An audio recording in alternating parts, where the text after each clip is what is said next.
God has made human beings to be social. We need companions, and therefore we have friends.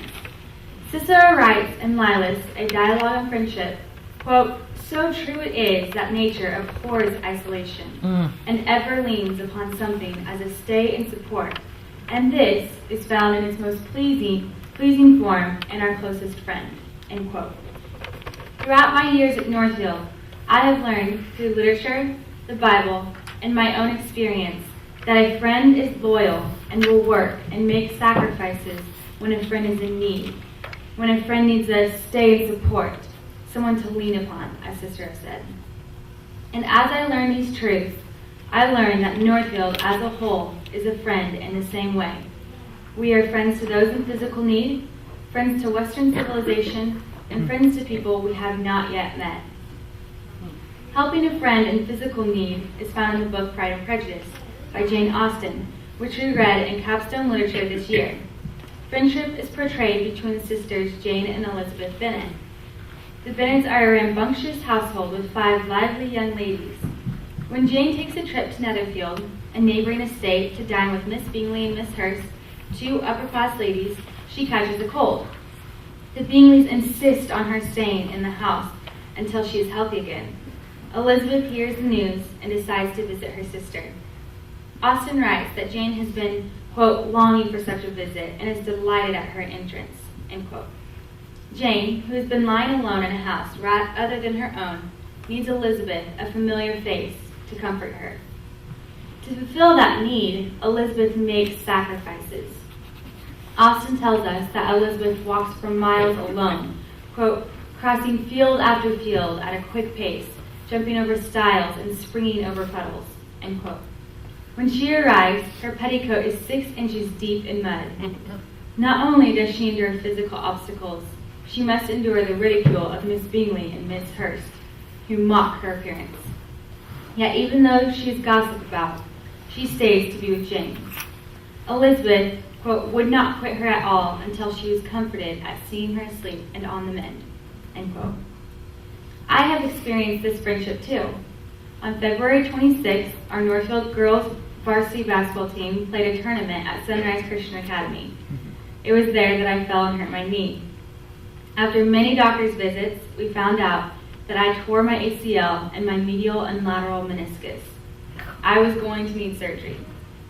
On April 1st, the doctors reconstructed my ACL and fixed my torn meniscus. I did not realize the amount of pain and discomfort I was going to endure. I quickly learned that I needed people around me. Jane Bennet was stranded at the Bingleys' home. I was stranded at my own home. I had either to be lying down or to be sitting down. I could not walk, much less drive. I needed my friends, and my friends arrived just as Elizabeth did in Austen's novel. They talked to me, we watched movies, they brought me cookies. The evening after my surgery, Susan and Anna came by. They had plans to go out to eat after their visit, but instead they stayed and watched the movie How Do You Know with me. While I may not remember much of it because I was on a ton of pain medicine, I was still grateful to them. They gave up their plans to be with me. Everyone who came showed their loyalty to me by sacrificing their time. They showed their friendship. At Northfield, I have come to learn that not only can we be friends to one another, we can be friends to an entire culture, as was a young Native American woman who helped Lewis and Clark in their journey across the Western Territory of America. Their expedition, which began in 1804, was commissioned by President Thomas Jefferson with the purpose of exploring land that America had just purchased from France, from the Mississippi River to the Pacific Ocean. Traveling with them was Sacagawea, a Shoshone Indian woman. Sacagawea was helpful in many ways to the explorers. She translated her native language.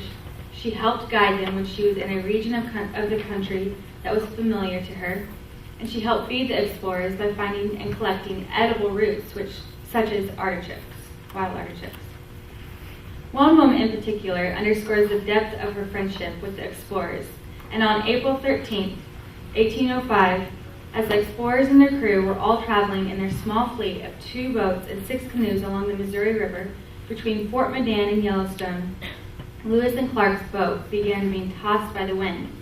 Charbonneau, a French-Canadian who accompanied them on the trip, and who was also Sacagawea's husband, was steering the ship at the time. Stephen Ambrose, in Undaunted Courage, writes that Charbonneau was in a panic and turned the bow with the wind instead of against it. The resulting turbulence caused many of the items aboard to fall into the roaring waters. Lewis later wrote in his journal that they thought this boat was the most steady and safe, and therefore it was aboard this boat rather than aboard the other ones or the canoes that they had put most of their, quote, instruments, papers, medicine, and the most valuable part of the merchandise, end quote. Sacagawea, Lewis and Clark's loyal friend, immediately dove into the water and preserved most of the light articles which were washed overboard. Sacagawea swam through high waves in excessively cold water and through a strong current to rescue the important equipment. She worked and sacrificed herself to save the items that Lewis and Clark needed in their work of charting our country. Sacagawea was a friend to Lewis and Clark, and in so doing, she was a friend to America. Similar to Sacagawea's example, Northfield makes sacrifices to save what we believe is essential to navigating our world, the ancients. As Mrs. Elder said in Convocation a few weeks ago, we, quote, want to know the ancients as well as we know the moderns, end quote. She said that by studying the thinkers of the past, those who are not focused on getting a good grade on a test, but rather on acquiring knowledge and searching for the truth, we make of ourselves wise and well-rounded people. Robert Hutchins, in his book, The Great Conversation, encourages us to, quote, wrestle at first hand with the problems that the great poets and philosophers have raised, end quote. Mrs. Elder added that trying to navigate through the world without the ancients is like trying to explore the moon without a telescope. The moon is the world, and our telescope is the ancients. As it is impossible for the naked eye to study the moon, so it is impossible to see the world's challenges and thus make better, more informed decisions without studying the ancients. Sacagawea had to sacrifice herself and work to preserve what needed preserving. At Northfield, we have to do the same. We save the ancients by using them in our curriculum. One requirement we have as a graduate is to include an ancient in our senior project. Mine is Aristotle. Aristotle writes in the History of Animals that, quote, if a king bee is unable to fly, he is carried by the swarm, and that if he dies, the swarm perishes, and that if this swarm outlives the king for a while and constructs comb, no honey is produced, and the bees soon die out, end quote. A fact he observed thousands of years ago, and a fact I observed in February. Though our knowledge has progressed somewhat, he says there's a king bee, and we know now there's only a queen bee. The essential observable facts are the same. Another example of Northfield, including the ancients, came at the end of last year. Mrs. Elder assigned the Great Books Project, in which every student had to study and write about each of 54 ancients. We had to go upstairs to Convocation Hall and read through the introduction of all the great books in order to find the information we needed for each individual.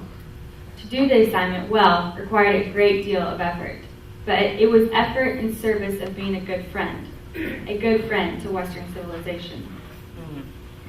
Friendship can also be shown to those whom we have not yet met, as is found in the book of Luke. Many of you may be familiar with the story of the Good Samaritan. A man was traveling from Jerusalem to Jericho when he was assaulted by robbers. Luke tells us that they, quote, stripped and beat him and went off leaving him half dead on the side of the road, end quote. Two men, a Levite and a priest, passed him without helping. The beaten man remained on the side of the road until a Samaritan walked by and felt compassion for him. The Samaritan bandaged up his wounds, poured oil and wine on them, brought the man to an inn, and took care of him. This Samaritan sacrificed his time and energy to take in this stranger who needed help. We try in our own way to be good Samaritans here at Northfield, to be a friend to those in need whom we don't know. My sophomore year, during our community service Wednesdays, a group of us was sent to Trees for Life, a nonprofit organization that works on developing and providing the tools of empowerment to local community leaders who create hope among others. One of the projects they were working on to fulfill this goal was Books for Life, in which thousands of books would be sent to Liberia for children to use in school. But before they could send those books, they had to plow through the mounds of donated books that covered nearly the whole floor. Our Northfield group carefully went through every stack, sorting and inventorying each book and throwing out the ones that were torn up. Because of projects similar to these at Trees for Life, kids all around the world are bettering their lives. In South Africa, for example, a 14-year-old girl named Gulliver Lavitso Mashiani wrote a letter to Trees for Life, thanking them for the books she and her classmates received. She said that when she read some of them to younger children, an interest was sparked in her. Quote, "Now I hope that my future will be successful. Now I want to be a TV presenter because I can read and speak in front of people. I appreciate this company. I thank you so much. We can learn and read English at Goatsoro Primary School and Goatsoro Youth Club." By helping Trees for Life, Northfield indirectly helps kids all around the world, strangers to us, but not strangers in their needs and dreams. Through all these friendships that I have learned about in history and in literature and in the Bible, I have learned that by being a true friend, one can literally save lives. Sacagawea was friends to Lewis and Clark, and through that friendship, she was a friend to America. We try to be friends with the ancients, and in doing so, we are a friend to Western civilization.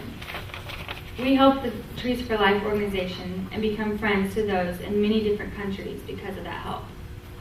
I would encourage all of you to cherish the friendships that you have now and to remember that working and making sacrifices has rewards beyond the present moment.